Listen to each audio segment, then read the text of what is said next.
All right, so here it comes, everybody. Here's the article from our friends over at trekmovie.com. It says how the writer's strike could impact No, it's Star literally Trek. just that. I got it. All right. After prolonged negotiations didn't result in a new contract with AMPTP, that's the Alliance of Motion Picture and Television Producers, the Writers Guild of America declared a strike, putting to a halt any writing work for guild members. This will have a big impact in Hollywood and across the entertainment industry, and could also impact the Star Trek universe. So, starting with WGA strike. And WGA, by the way, again, stands for the Writers Guild of America. Here. What's that? Just made it a little bigger. Oh, thank you. The WGA has been seeking changes that include how production companies and studios pay out residuals from streaming. According to the WGA, changes in the industry have cut down pay for writers, especially with the move to streaming and fewer episodes. In a statement released this morning, the WGA referred to these changes as an, quote, existential crisis writers are facing, end quote, explaining, quote, we must now exert the maximum leverage possible to get a fair contract by withholding our labor, end quote. Picketing begins today with a schedule for locations in Los Angeles and New York posted by the Guild. They include Paramount Global, Paramount Pictures in Hollywood, and 2 CBS studio locations in Los Angeles. According to union rules, no WGA members are allowed to do any writing, including rewriting, or even negotiate for new writing during this strike.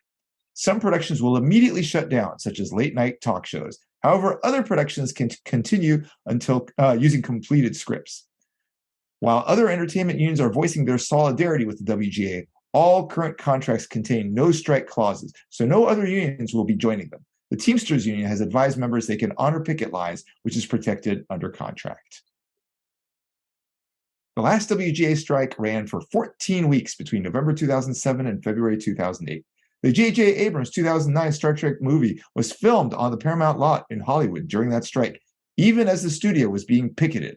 A WGA strike in 1988 had a big impact on the second season of Star Trek The Next Generation, resulting in a shortened season and the often panned Shades of Grey Season 2 finale, one of Anne-Marie's favorites, being more of a clip show than a real episode. Actually, on that note, very quickly, I cannot cite my sources, but multiple sources within the Star Trek writing industry have informed us that one of the shows, if the writer strike goes more than a few weeks, will do an entire season that is a sequel to Shades of Grey. So look, we can't say which, the writers from which show, but let's just say that it sounds a little something like Star Trek Picard. That's what Star Trek Legacy will be. It'll be Shades of Grey Part 2. God, but it's bless not America. April anymore. It's always April. Anyway, Anne-Marie likes Shades of Grey for some reason. Shades of Grey. Yeah. I don't even know how that's possible. That's the best montage ever. It's one of the only acceptable, for me anyway, one of the only acceptable episodes, sort of, kind of, in the season that doesn't exist, that I don't talk about because my girl isn't in it. So, right. Yeah. That's technically the season that doesn't exist. I'm pretty sure it's the lowest rated Star Trek of any Star Trek in IMDb. Better be. I'm pretty sure. I'm 10 with that. I think it's even lower than Code of Honor and stuff. Two shortest seasons. Wow. Yeah, I'm pretty sure. I wouldn't swear to it, but I'm pretty sure. Robert Kaiser says it's always April somewhere. April on Mars. Maybe in Austria. They have that's metric system. That's this whole thing. Yeah. Look, so here's the key though. Let's continue on with this article, because we're going to get into how this actually affects Star Trek. Some people are interested in the WGA, the writers, all this stuff, but most people are just like, yeah. How does this affect my favorite show? And let me actually answer one quick question in the chat. Faith Howell was asking about how this affects like Aaron Waltke and folks like that. Again, the animated shows have a different guild. They're not part of this strike. So it's TAG, I think. Yeah, TAG. They kind of went through a similar thing last year. So that's good to note. We're going to cover that a little bit later, but might as well just knock it out right now. Yeah, just mention that. Prodigy, Lower Decks, not affected by this because they are not under that union. So that already eliminates half of the issue there for us consumers. So here's where we go from here, right, Dr. Noor? Sure. Star Trek set to weather the strike. So the strike just started, so it's still unknown how long it will last and how much of an impact it will have on the industry.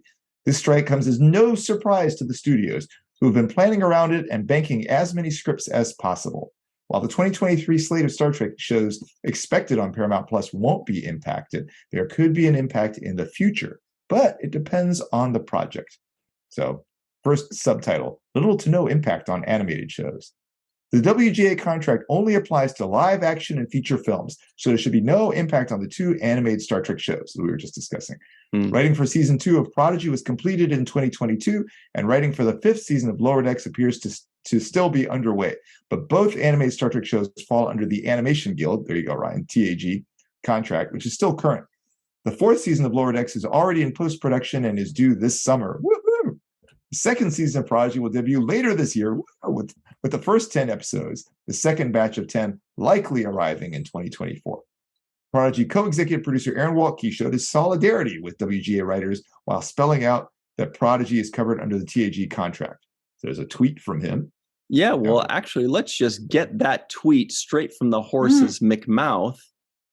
And that is right here on a website called twitter.com. Oh. Bring on Aaron Waltke for a second. Our good friend Aaron Waltke, that's at Good Aaron. He says our show is covered by the Animation Guild, but we went through this last year. Fair wages for profitable shows is always a reasonable ask. And he's got a graphic that says, I'm a tag writer. I stand with the WGA writers. So that's cool. Good job. Yeah, I wish we had Aaron Waltke here to kind of get us through the ins and outs. But, you know, if I were him and I was picketing all day, I'd probably right now be going out to dinner with all my writer buddies. So he's probably got better things to do. Okay. And yes, Shades of Grey was 3.3 on IMDb. 3.3? Yeah. That is way too high. That's insane. Are they joking? What did they watch? Code of Honor was like a 5, if I remember right. Is that right? Yeah, it's like a 5.1, I think. 5.1 is Code of Honor. Yeah. CM 3.3. How can you like that episode? How? Why? Well, it's because I told you. Also, like the 2 women are actually doing science and save the day. It's amazing. And they're talking to each other and it passes the Bechdel test. They're talking to each other about another guy, though. No, about Riker who's dying. Yeah. It's a patient. You can talk about patients. That doesn't pass the test. It's amazing. Then. It's amazing. I love that episode. Nikki, you're giggling. Am I wrong? I'm staying out of this. Nikki's like, I've got popcorn. I'm good. Popcorn. Right, exactly. Yeah. How about let's go back to the writer's strike? Well, I thought that test was if 2 women are not talking about a guy. About men romantically. Oh, yeah, it's usually romantic. Yeah, it's usually romantically. I think it's one of those great. Hey, it's one of those shades of gray. Well done. Wow. Wow. Well done. Nice. All right. I will say, for the writer's strike, going back to the writer's strike, as I was, so I'm currently in my apartment in Los Angeles, but I was out and about earlier today, and as I was driving back for this, they were still out there. I saw them out in front of one of the studios, and they were striking, kind of like your picture, Ryan, behind you. Just, I didn't drive past Paramount. Okay, everybody in the live chat, if you are on set, on a movie set or a TV set, and you hear the word striking, what does that mean? Melissa, don't I know you know this answer. Oh, I know the answer to this. Yeah, I know the answer. Everybody in the live chat, let us know if you're on set and you hear somebody say striking, what does that mean? Theater people will know the answer to this as well. Mm-hmm. So, Emery's like, is it like the Met Gala? I was going to say, is it like You're looking sex ed? I striking. don't know. Not I don't quite. even know what You the are Met Gala looking is. Actually, striking. It is talked about in TNG in, I should know the name of the episode, where Riker is in a play and it goes all crazy. Oh, yeah. Oh, that good. one where he's Yeah. It's Frame one of word. mind. Oh, frame of Frame mind. of Yes. mind. Frame of mind, Yes. yes. And it's a conversation between Crusher and Riker, and they talk about it, what that concept is. Mhm. It There you looks like Valk. No, Valk says handsome. I Chris, don't know, but I like Chris Chris's Gavin answer. looks Yep. like is the closest. A lamp. Yeah, basically, if somebody don't kink shame. Nana. Yeah, it's basically if you are lighting a light, because set lights can be very bright, and I'm sure many actors that in the past have said, "Oh, you turn on the, let me know." So what people do is right before they turn on a bright light, they say striking, and so to kind of avert your eyes so you don't get blinded. Then by it or is something different like in theater. It is different in the theater. Oh, Kathy right. got Striking it is right to in the take it thing. down. Is Yeah. to take it down. That's Right. what I was said. thinking. Set Like this. strike. Yeah. Mhm. That's a good And point. that's what's Back it talked up. about in TNG. Like that's They what say they striking the set. Yeah. Mhm. I didn't know that they did it for lighting though. Yeah. If you're on a movie or TV set and you hear it's going to be a gaffer or a grip's going to say Yeah. striking. And you have like half a second to go like this. But a lot of times they're so used to it that they just say it at the same time as they're doing it. You're like, okay, thanks, bro.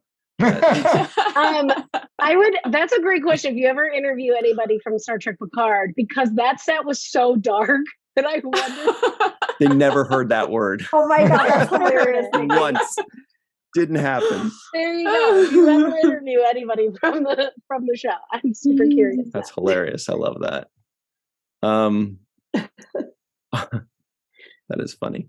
Okay, so what's next on here? Let's get a little bit more into this information because there's some good news on the horizon with regards to this. Mohammed, what is the good news? The good news is unlikely to impact Strange New Worlds Season 3, according to the article. The WGA strike does apply to writers working on live-action Star Trek projects.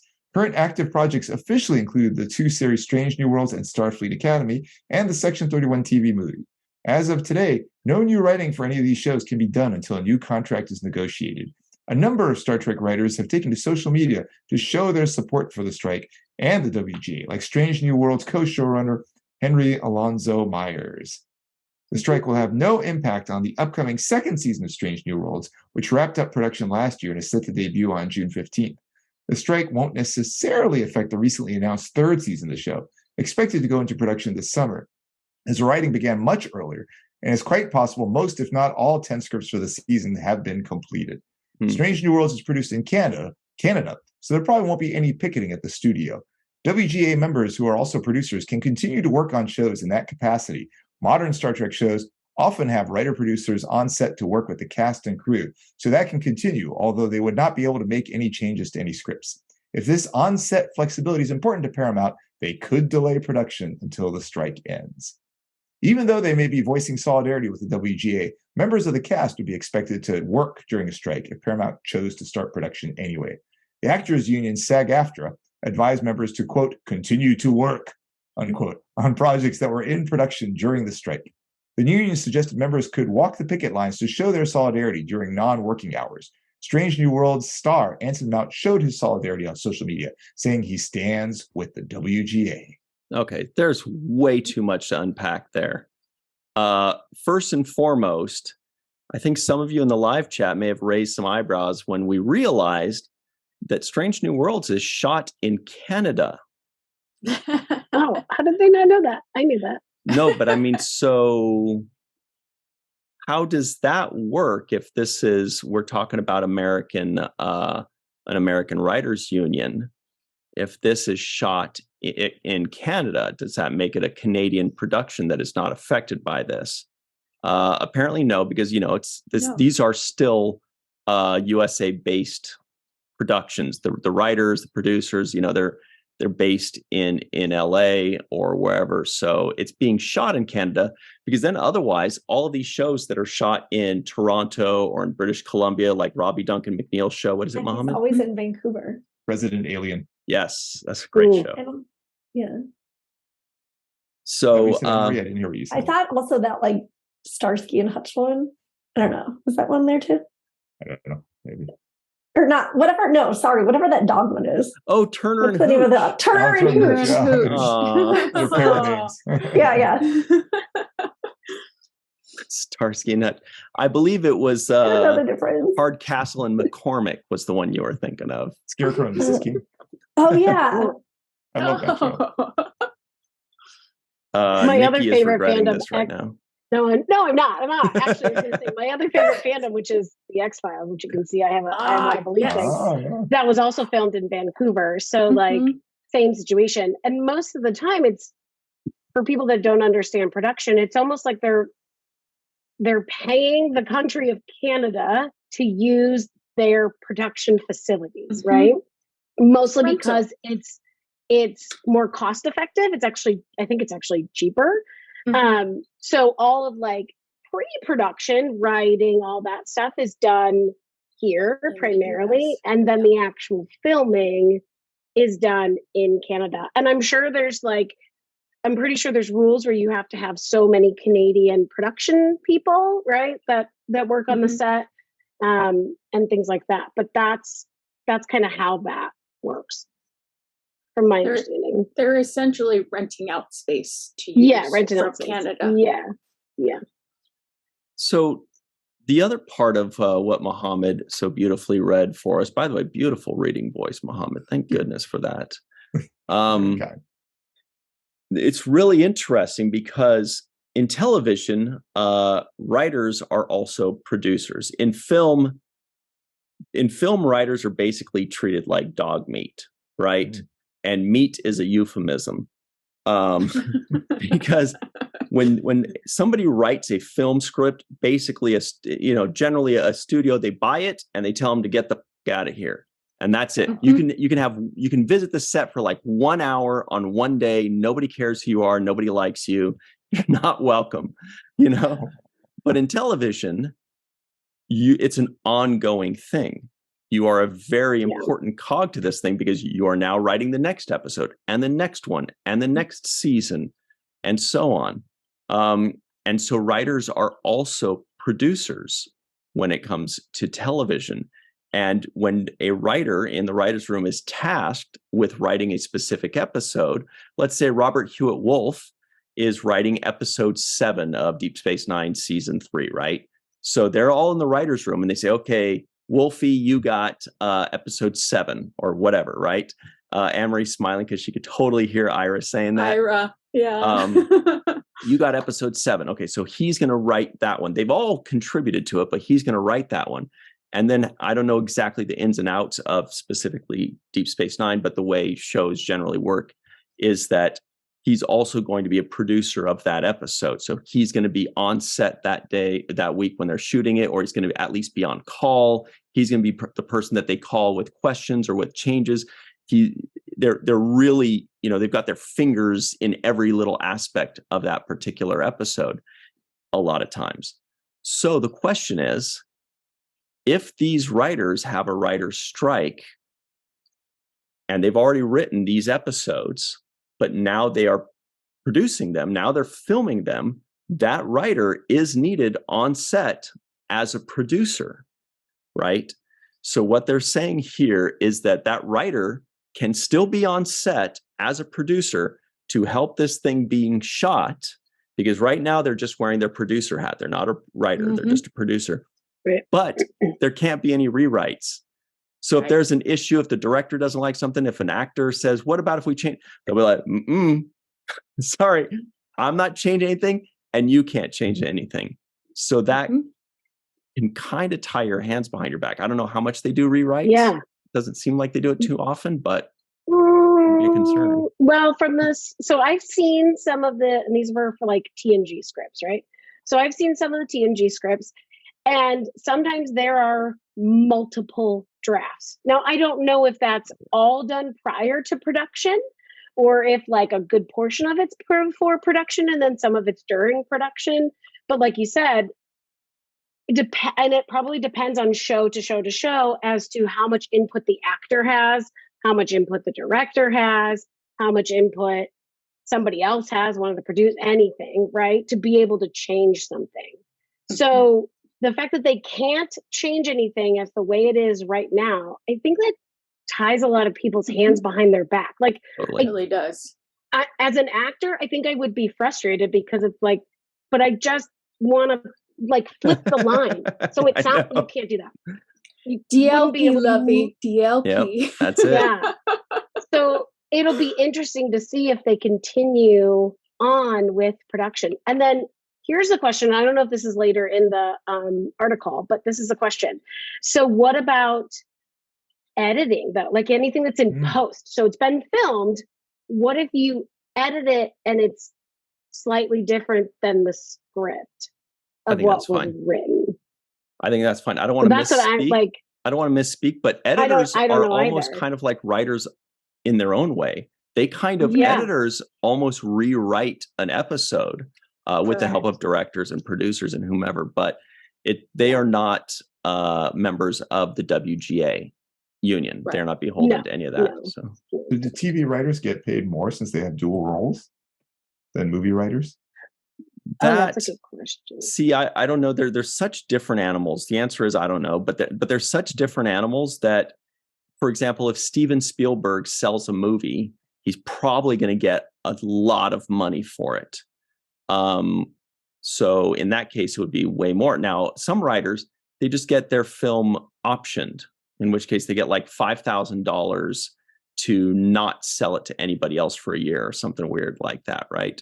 Yeah. And writers, there are all these different tiers of how much people, get paid. Writers' assistants, not script supervisors. What's the word I'm looking for? Anyway, story editors.